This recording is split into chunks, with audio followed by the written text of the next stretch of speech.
சிவபெருமான் மேல பக்தி இருந்தா ஒரு லைக் பண்ணுங்க. மறக்காம சப்ஸ்கிரைப் பண்ணுங்க. ஓம் நம சிவாயம். பகவான் சிவன் ஒரு தெய்வம் மட்டுமல்ல, அவர் காலத்தின் அதிபதி, கர்மத்தின் சாட்சி, ஞானத்தின் உச்சம், லயத்தின் ரகசியம். சிவன் நிர்குண பரபிரம்மம், உருவமற்ற பரம்பொருள். அதே பரம்பொருள் பக்தரின் நன்மைக்காக சகுன ரூபமாக பல வடிவங்களில் வெளிப்படுகிறார். வேதங்கள் சிவனை ருத்ரன் என அழைக்கின்றன. உபனிஷத்துகள் அவரையே மகாதேவன் என புகழ்கின்றன. ஆகமங்கள் அவரது ரூபங்களை துல்லியமாக விவரிக்கின்றன. சிவன் படைப்பாளியும் அல்ல, அழிப்பாளியும் மட்டுமல்ல.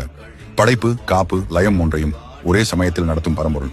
அவர் பைரவனாக பயத்தை அளிக்கிறார், நடராஜராக பிரபஞ்சத்தை இயக்குகிறார், தட்சிணாமூர்த்தியாக ஞானம் அருள்கிறார், சங்கரராக நலன் வழங்குகிறார். இந்த உலகில் உள்ள அனைத்து ஜீவன்களின் நிலைக்கும் ஒரு குறிப்பிட்ட சிவ ரூபம் உள்ளது.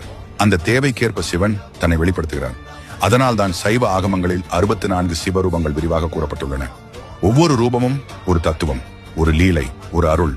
நாளை முதல் பகவான் சிவனின் 64 தெய்வீக ரூபங்களை ஒன்றொன்றாக ஆழமாக அறிந்து கொள்ளப் போகிறோம். இந்த ஆன்மீக பயணத்தில் உங்களுடன் சேர்ந்து நடக்க சனாதன மார்க்கம் உங்களை அழைக்கிறது. ஓம் நம சிவாய.